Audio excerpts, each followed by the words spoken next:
तो पिछले टाइम पे हम लोग डिस्कस कर रहे थे पेज नंबर 2, और पेज नंबर 2 पे हमने 15 पे लॉक किया था। तो अब हम लोग 15 के आगे क्वेश्चन करना डिस्कस करेंगे। तो बताइए 15 के बाद पेज नंबर 2 में टाइप करके मुझे बताइए कौन सा क्वेश्चन डिस्कस करना है। 17 शायद पूछा था पिछले टाइम पे एक स्टूडेंट ने। तो चलो मैं 17 डिस्कस करता हूं, तब तक आप लोग अपने डाउट्स इकट्ठा करिए। किसी से क्वेश्चन नंबर 17 हुआ? कोई कर पाया?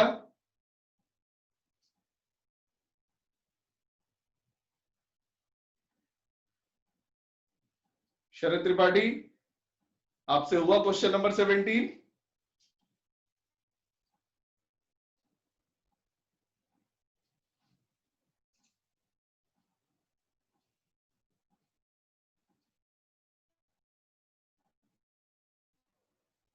जल्दी बताइए। अनिमेश,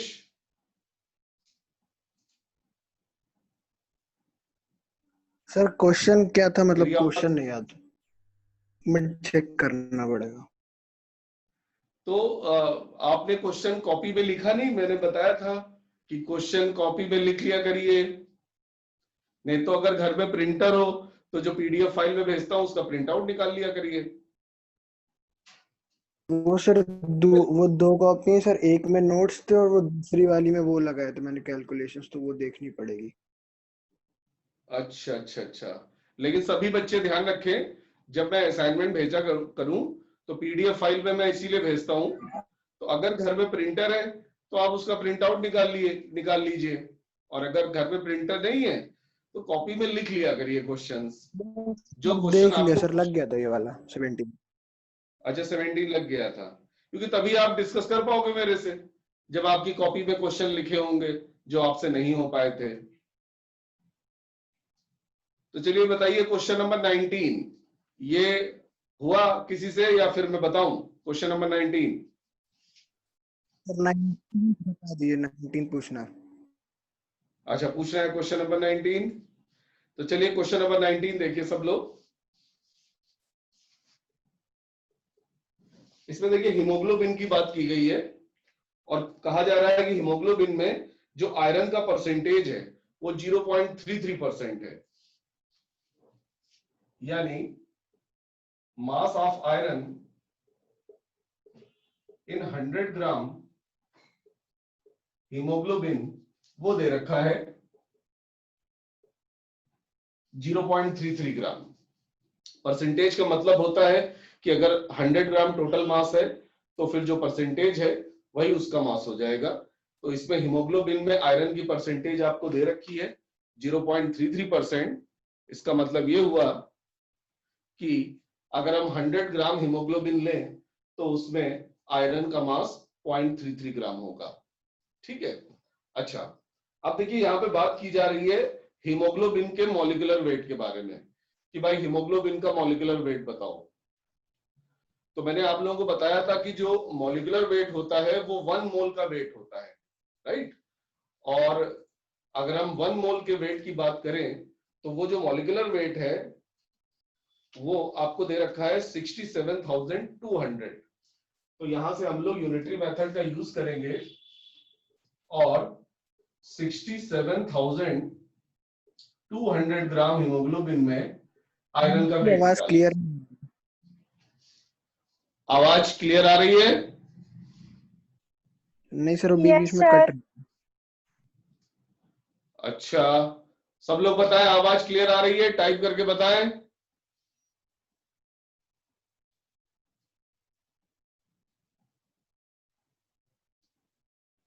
कनक का जवाब यस, अनुकृति यस, ध्रुव मौर्य यस। ठीक है, आवाज तो क्लियर आ रही है काफी बच्चों को। अच्छा, गुरकीरत यस, नवनीत यस। ठीक है, तो शरद का मैसेज आया, बीच बीच में प्रॉब्लम है।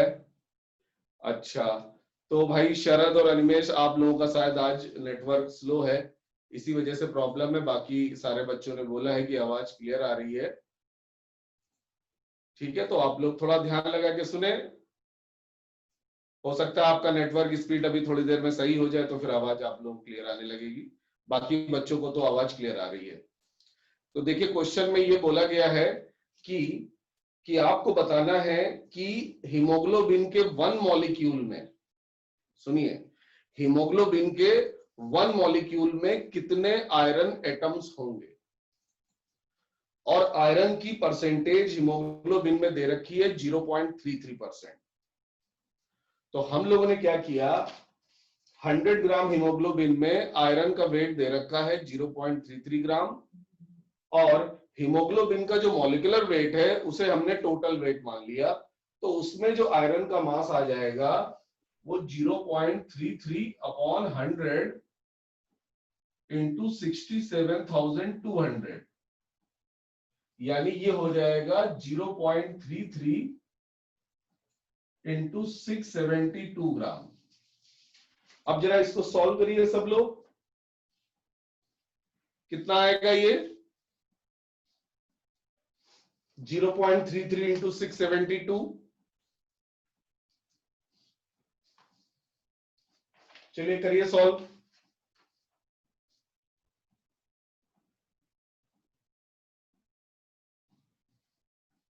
221. हाँ, कितना 221.76. अच्छा, ठीक है। देखो, इसको सॉल्व करने की एक आसान तरीका मैं आपको बता रहा हूं। कुछ लोगों ने शायद कैलकुलेटर का यूज किया है, तो उनका आंसर 221.76 आ रहा है। मैं आपको आसान तरीका बताता हूं बगैर कैलकुलेटर वाला। ये जो 0.33 होता है, ये 1/3 होता है। सब जानते हैं कि 1/3 होता है 0.33। तो आप 0.33 को लिख लीजिए 1/3 इंटू 672। तो ये आ जाएगा, बहुत आसान है, 3 से डिवाइड हो जाएगा, 3 2 जा 6, फिर उसके बाद क्या आएगा 3 2 जा 6, फिर उसके बाद क्या आएगा 1 बचेगा, 1 2 3 4 जा 12। तो 224 ये अप्रोक्सीमेट वैल्यू हमने निकाली है। कैलकुलेटर से आप लोगों ने एग्जैक्ट वैल्यू निकाली है और मैंने अप्रोक्सीमेट वैल्यू निकाली है। 0.33 कैन बी टेकन एज 1/3। और क्योंकि ऑब्जेक्टिव क्वेश्चन है, एमसीक्यू है, तो इतना चलता है, कोई दिक्कत वाली बात नहीं है। लेकिन इससे देखिए कितनी जल्दी आपका सॉल्व हो गया। और यही चीज आपको मेरे से सीखनी है कि how to solve numericals easily in a given time, क्योंकि एग्जाम में टाइम की ही फाइट होती है।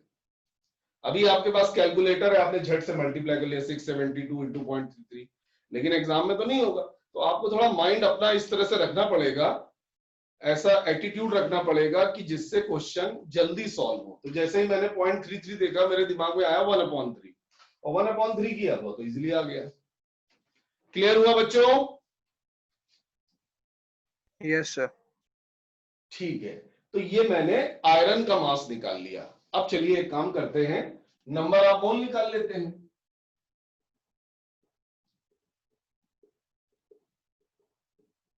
तो number of mole of iron आएंगे W/M।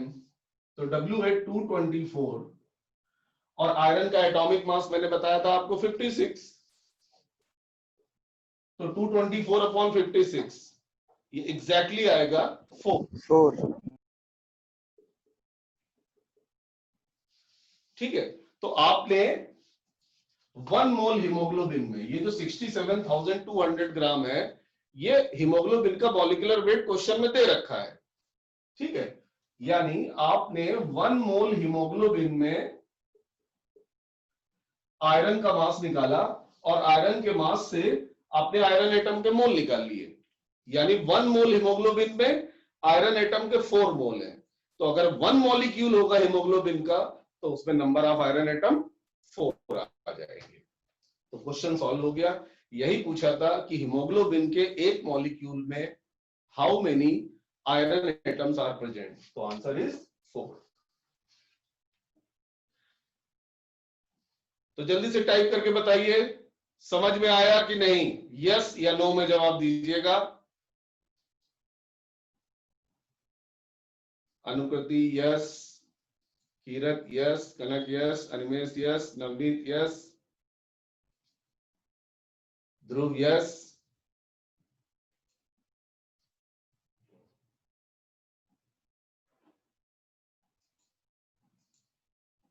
ठीक है। शरद त्रिपाठी, आवाज आ रही है शरद त्रिपाठी आपको? Yes sir. समझ में आया आपको?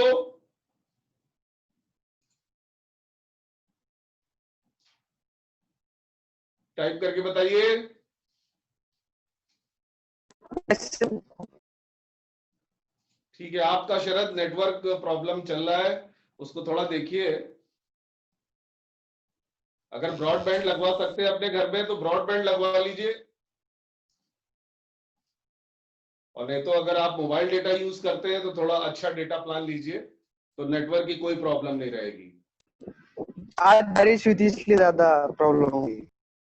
हाँ ठीक है, चलो तो क्वेश्चन नंबर 19 हो गया। अब आगे बताएं बच्चों, पेज नंबर 2 में और कोई पूछना है? 20, 21, 22, इसमें कोई डाउट?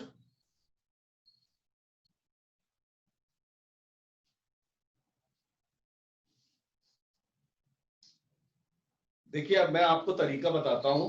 आप देखिए एक दिन पहले ही मैं असाइनमेंट भेज देता हूं, तो आप लोग असाइनमेंट मोबाइल में ओपन किया करें, सॉल्व किया करें।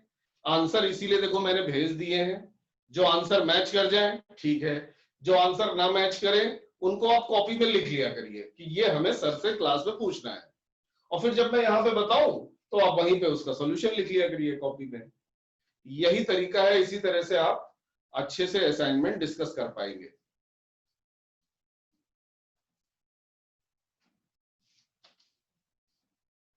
ठीक है, तो चलिए मैं आगे बढ़ता हूं। पेज नंबर 3 में up to question number 32, page number 3 में बताएं किसमें डाउट है। मुझे लग रहा है कि कोई क्वेश्चन लगा के नहीं आया है, गलत बात।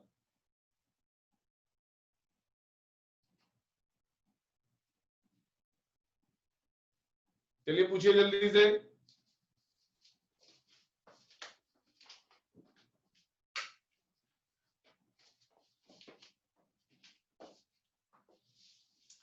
हाँ, अनुकृति ने पूछा है क्वेश्चन नंबर 26। चलिए क्वेश्चन नंबर 26 बताता हूं।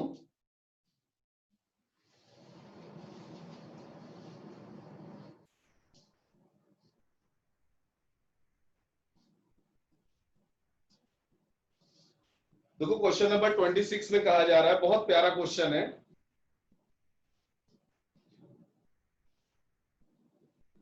चलिए मैं एक काम करता हूं, आज मैं क्वेश्चन बोर्ड पे लिख देता हूं, आगे से जैसा मैंने बोला है वैसा ही करिएगा।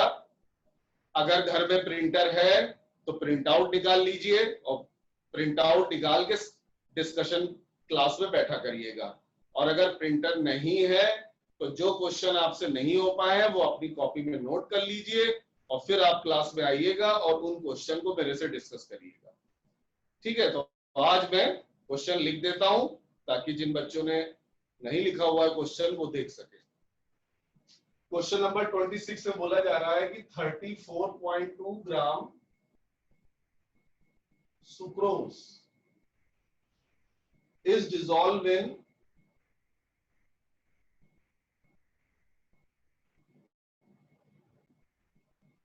90 ग्राम of water.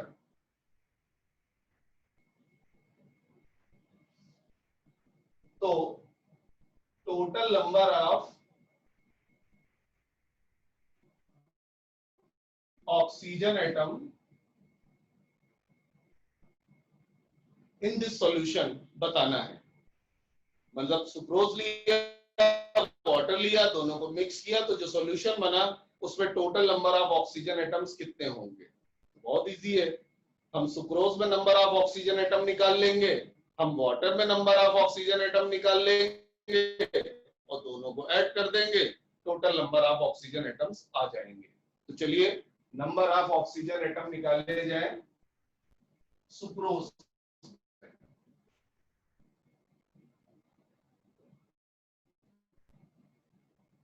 सुक्रोज का फॉर्मूला होता है, क्वेश्चन में दे भी रखा है, C12H22O11। मैंने आपको पिछले टर्म पे जब क्वेश्चन डिस्कस किए थे तो नंबर ऑफ एटम्स निकालने के खूब क्वेश्चन कराए थे, और नंबर ऑफ एटम निकालने के लिए जिस एलिमेंट के नंबर ऑफ एटम पूछे हैं वो देख लेते हैं पहले। जैसे यहाँ पे ऑक्सीजन एटम 11 है, तो 11 इंटू एक मॉलिक्यूल में 11 ऑक्सीजन एटम है, तो अब हम नंबर ऑफ मॉलिक्यूल निकालेंगे और नंबर ऑफ मॉलिक्यूल्स आएंगे number of mole into Avogadro number, और नंबर ऑफ मोल होता है weight upon molecular weight. Molecular weight sucrose का आप निकालोगे सब जोड़ के एटॉमिक मास, तो वो 342 आएगा। इसको याद कर लीजिए कि सुक्रोज का मॉलिक्यूलर वेट 342 होता है। तो ये मैंने नंबर ऑफ मोल निकाल ली है W/m से। अब इसमें एवोगाड्रो नंबर से मल्टीप्लाई कर देते हैं। तो इस तरह से हमें सुक्रोज में नंबर ऑफ ऑक्सीजन एटम्स पता चल गए। एक बार फिर से देख लीजिए, फॉर्मूले में दिख रहा है साफ साफ कि एक मॉलिक्यूल में 11 ऑक्सीजन एटम है, 11 इंटू नंबर ऑफ मॉलिक्यूल्स, और नंबर ऑफ मॉलिक्यूल्स होंगे W/m इंटू Na। ठीक है, अब इसको सॉल्व कर लेते हैं। तो ये आएगा 0.1, तो ये हो गया 1.1 इंटू Na की वैल्यू हम लोग बाद में पुट कर देंगे। तो सुक्रोज में नंबर ऑफ ऑक्सीजन एटम आ गए। अब ऐसे ही सब लोग वाटर में नंबर ऑफ ऑक्सीजन एटम निकालेंगे।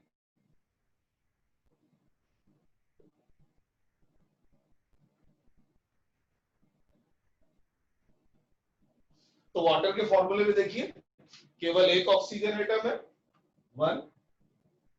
अब आगे आएगा W/m इंटू Na। तो वाटर का वेट दे रखा है 90 ग्राम,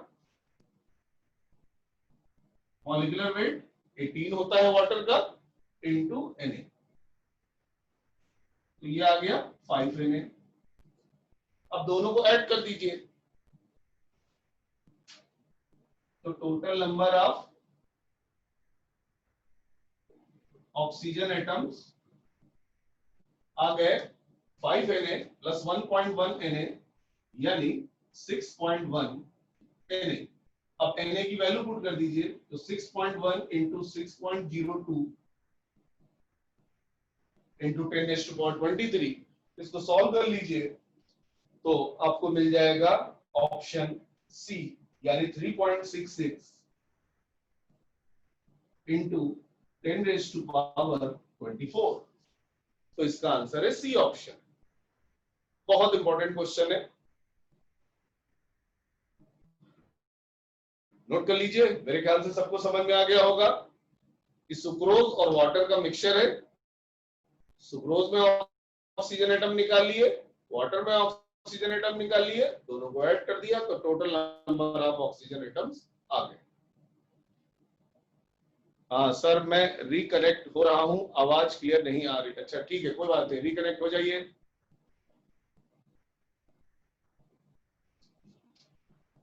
वो एक बच्चा दोबारा रिकनेक्ट होगा।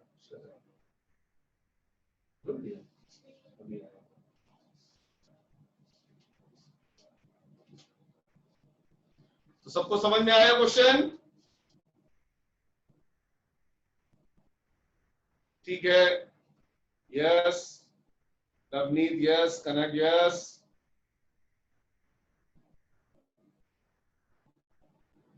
अच्छा, नवनीत ने पूछा है 37 वाला, कीरत को भी समझ में आ गया। गुड भाई, सब लोग क्वेश्चन पूछिए और बगैर किसी हेजिटेशन के पूछिए, हमसे शर्माने की जरूरत नहीं है। छोटा से छोटा डाउट भी पूछिए मेरे से, इजी से इजी क्वेश्चन भी आप पूछ सकते हैं, नो प्रॉब्लम। मैं बच्चों को, अपने स्टूडेंट्स को कभी नहीं डांटता, बस मैं उनसे ये एक्सपेक्ट करता हूं। हाँ, शरद ने पूछा है 29, मैं बस ये एक्सपेक्ट करता हूं कि आप लोग मेहनत करें, क्वेश्चन जरूर लगाएं। ठीक है, 28, तो 3 क्वेश्चन मेरे से पूछे गए हैं, 28, 29 और 37। ये 3 क्वेश्चन मैं बता लूं, उसके बाद फिर आप मेरे से पूछिएगा। चलिए पहले 28 करते हैं। क्वेश्चन नंबर 28 में मैं लिख देता हूं question, weight of calcium present in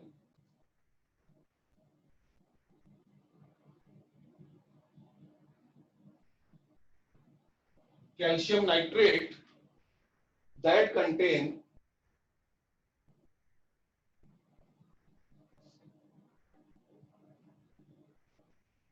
20 gram nitrogen is, ये क्वेश्चन है।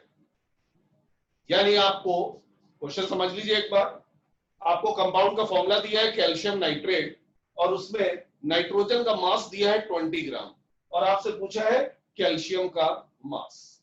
तो कितना सा बस क्वेश्चन है कि कैल्शियम नाइट्रेट में नाइट्रोजन का वेट 20 ग्राम है, तो कैल्शियम का वेट कितना होगा ये पूछा है। तो चलिए देखते हैं इसको कैसे सॉल्व करेंगे मोल कॉन्सेप्ट से। कभी भी आपको वेट दिया हो तो तुरंत फॉर्मूला लगाइए W/m और नंबर आप मोल निकाल लीजिए। नाइट्रोजन का वेट दिया है तो हम नाइट्रोजन का नंबर आप मोल निकाल लेते हैं।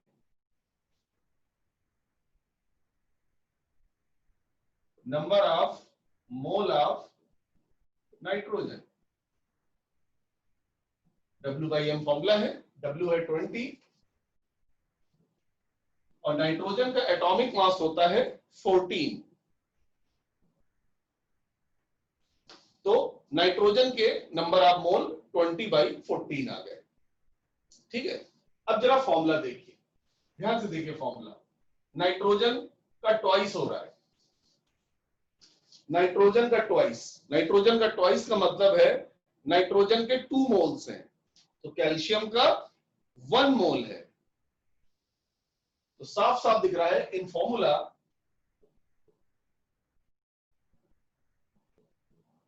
Number of mole of calcium upon number of mole of nitrogen,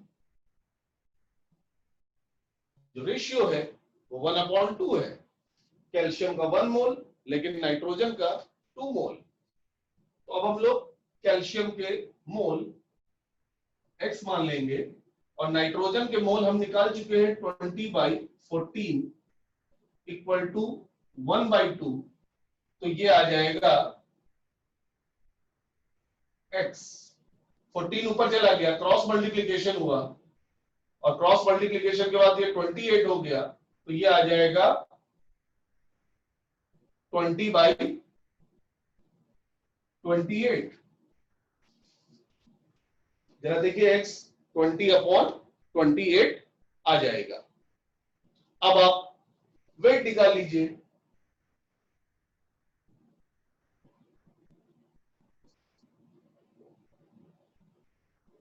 तो वेट निकालने का फॉर्मूला क्या होता है, n इक्वल टू W/m। तो W होता है n इंटू m।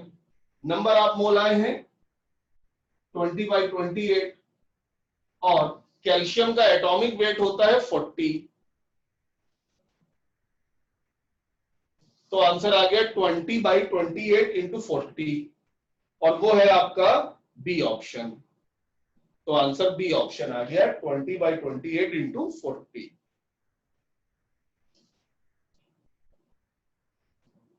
समझ में आया सबको? Yes sir. ठीक है, नोट कर लीजिए जल्दी से। फिर इसके बाद मैं 29 बताता हूं।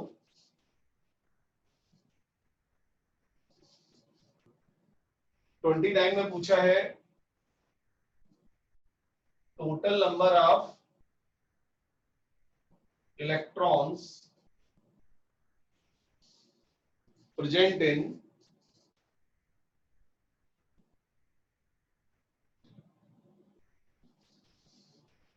(3.2 ग्राम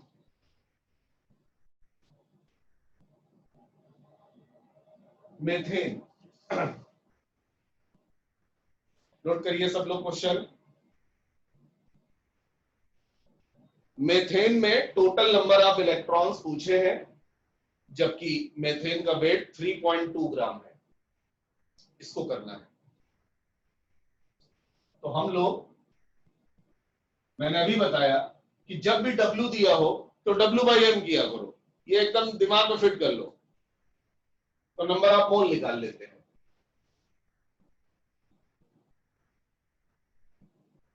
number of mole of methane,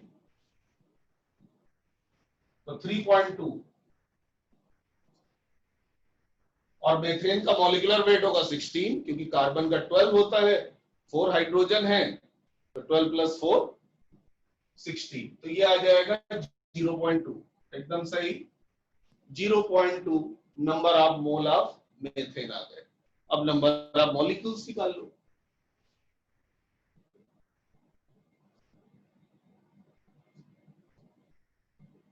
तो ये हो जाएगा 0.2 इंटू Na। Na की वैल्यू बाद में पुट कर देंगे, ठीक है। तो मेथेन के नंबर ऑफ मॉलिक्यूल्स इतने आ गए। अब जरा ध्यान से देखिए, मेथेन में एक कार्बन है, मेथेन में एक कार्बन है, और कार्बन का एटॉमिक नंबर होता है 6, यानी कार्बन के पास 6 इलेक्ट्रॉन है। हाइड्रोजन के पास 1 इलेक्ट्रॉन होता है, लेकिन 4 हाइड्रोजन है, तो हो गए टोटल इलेक्ट्रॉन 4। तो 6 कार्बन में है, 4 हाइड्रोजन में है, तो टोटल नंबर ऑफ इलेक्ट्रॉन्स हो गए 6 + 4 10, यानी इन वन मॉलिक्यूल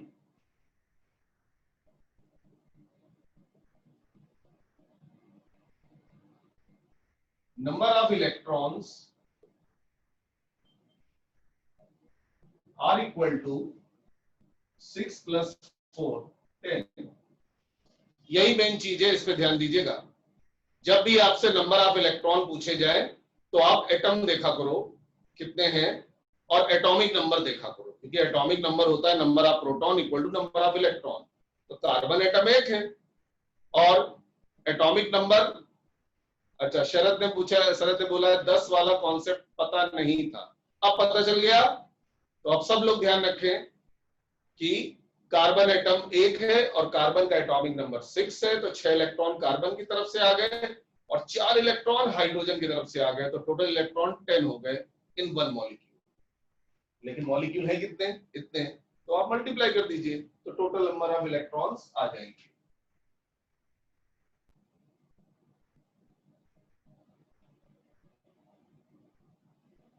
तो ये आ जाएगा 0.2 Na इंटू 10, यानी 2 Na।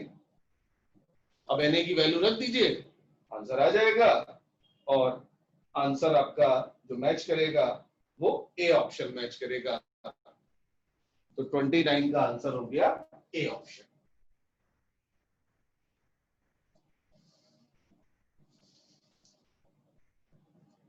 ठीक है भाई, 29 भी हो गया। अब आगे मेरे से पूछा गया है क्वेश्चन नंबर 37। चलिए 37 डिस्कस करते हैं। नोट कर लीजिए इसको जल्दी से। क्वेश्चन नंबर 37 में एक मेटल ऑक्साइड दिया है, ठीक है। 32 भी पूछा गया है, तो 32 बताएंगे बाद में, अभी 37 देख लीजिए। तो एक मेटल ऑक्साइड है जिसका, मैं यहां पे लिख देता हूं ताकि ध्यान रहे कि क्वेश्चन नंबर 32 मुझे बताना है। तो Z2O3 ये हमें फॉर्मूला दे रखा है, और कहा जा रहा है इसको हाइड्रोजन से रिड्यूस कर रहे हैं। तो चलिए रिएक्शन लिखते हैं, हाइड्रोजन से रिड्यूस कर रहे हैं, तो क्या बनेगा? हाइड्रोजन और ऑक्सीजन मिलके वाटर बना लेंगे, और क्वेश्चन में बोला जा रहा है कि फ्री मेटल बन रहा है। क्वेश्चन में लिखा हुआ है कि फ्री मेटल एंड वाटर बन रहा है। तो ये स्टोइकियोमेट्री का क्वेश्चन है, यानी problem based on chemical reaction. तो स्टोइकियोमेट्री में हमें स्टोइकियोमेट्रिक कोफिशिएंट की जरूरत पड़ती है, जो हमें बैलेंसिंग से पता चलता है। तो सबसे पहले हम इस रिएक्शन को बैलेंस करेंगे। तो चलिए बैलेंस करिए।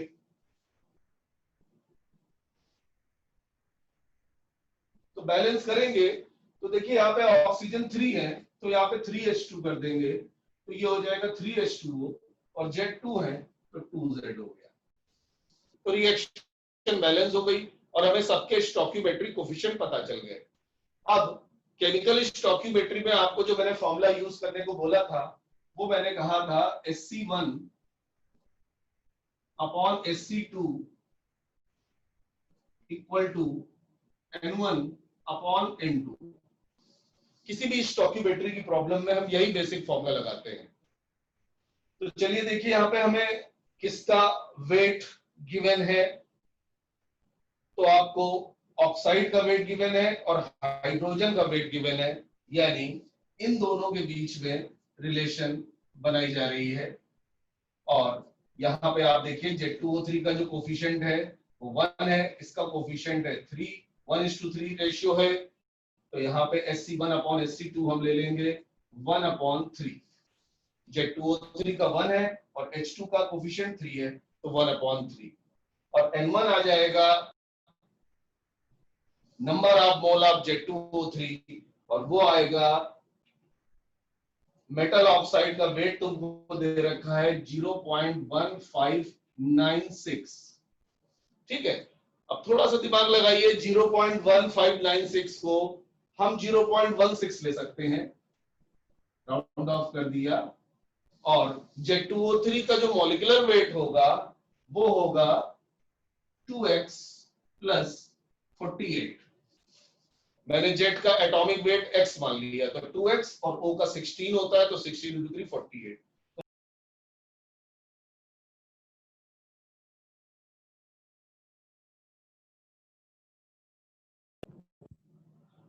अच्छा, अब Sc2 यानी N2, तो हाइड्रोजन के मोल होंगे, हाइड्रोजन का वेट आपको दिया है 6 मिलीग्राम, मिलीग्राम को ग्राम में कन्वर्ट करिए तो 0.006 ग्राम। ये जो फॉर्मूला होता है W/M, इसमें W ग्राम में होना चाहिए, तो मिलीग्राम में वेट दे रखा है तो मैंने ग्राम में कन्वर्ट कर लिया। अब उसके बाद इसका मॉलिक्यूलर वेट होगा 2। अब बस हमें इस इक्वेशन को सॉल्व करना है, तो इसको हम ऐसे लिख लेते हैं 0.16 upon 2x plus 48 into 2 upon 0.006 equal to 1/3। ये ठीक है। अब ये आ जाएगा 0.003, तो 3 से ये कट गया, 0.001। क्रॉस मल्टीप्लीकेशन किया, तो क्रॉस मल्टीप्लीकेशन करने पर ये आ जाएगा, यहाँ पे ये आ जाएगा आपका, ये इधर चला जाएगा, तो ये बन जाएगा आपका 0.16 और ये हो जाएगा 0.002x प्लस 48 से मल्टीप्लाई करेंगे तो 0.048 ये बन जाएगा। ठीक है, अब इसके बाद इसको सॉल्व करके x की वैल्यू निकाल लेंगे, वही हमारा आंसर आ जाएगा। तो इसको इधर लाइए, तो 0.002x ये हो जाएगा 0.16 से 0.048 घटाइए, 10 में से 8 गया 2 और ये 5 में से 4 गया 1, तो ये आएगा 0.112। तो x आ जाएगा 0.112 अपॉन 0.002, तो ये आ जाएगा, डेसिमल डेसिमल हट जाएगा, तो 56 के आसपास ये बनेगा। तो और 56 के आसपास डी ऑप्शन आ रहा है, डी ऑप्शन में है 55.8, वो जो हम लोगों ने कल नहीं दिया था 1.1596 को 0.16 ले लिया था, इसी वजह से फर्क आ रहा है। ऑप्शन में 55.8 है और हमारा आंसर आ रहा है 56। तो देख लीजिए बच्चों, तो ये क्वेश्चन थोड़ा सा डिफिकल्ट है because of calculation.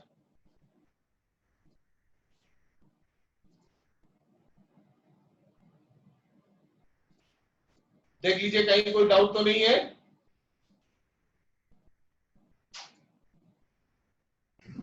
No sir. बस इसमें बेटा कैलकुलेशन वाला पार्ट टफ है, बाकी तो इजी है।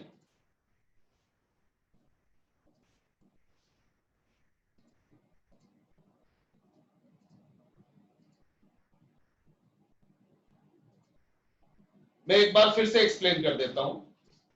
सबसे पहले मैंने रिएक्शन को बैलेंस किया। क्वेश्चन में खुद ही लिखा हुआ है कि Z2O3 का रिडक्शन हो रहा है हाइड्रोजन से और फ्री मेटल और वाटर बन रहा है, तो हमें रिएक्टेंट प्रोडक्ट पता है, बस हमने बैलेंस कर लिया। फिर Z2O3 का वेट दे रखा है और हाइड्रोजन का वेट दे रखा है और पूछा है Z का एटॉमिक वेट बताओ, तो हमने वही बेसिक कॉन्सेप्ट लगाया, Sc1/Sc2 इक्वल टू N1/N2। और Sc1 है 1, Sc2 है 3, तो ये 1/3 आ गया और N1 होगा W1/M1। W1 आपको 0.16 दे रखा है और मॉलिक्यूलर वेट हो जाएगा 2x प्लस 48, जहां पे x है Z का एटॉमिक वेट, और N2 हो जाएगा हाइड्रोजन का वेट दे रखा था 6 मिलीग्राम, तो मिलीग्राम को ग्राम में कन्वर्ट किया तो 0.006 और मॉलिक्यूलर वेट 2। बस इसी को सॉल्व करना है। सॉल्व करने का तरीका मैंने ये बताया, क्रॉस मल्टीप्लिकेशन करके सॉल्व कर लिया, आ गया आंसर। ठीक है बच्चों, तो चलिए अब हम 2 मिनट का ब्रेक लेंगे और उसके बाद क्वेश्चन नंबर 32 से डिस्कस करना स्टार्ट करेंगे। आप लोग तब तक देख लीजिए, 2-3 मिनट का मैं ब्रेक दे रहा हूं। जो क्वेश्चन पूछने हो आप अपनी कॉपी में लिख लीजिए और मेरे से पूछिए, ठीक है? तो चलिए 2 मिनट बाद फिर मिलते हैं और आगे क्वेश्चन डिस्कस करते हैं। Okay sir. ओके।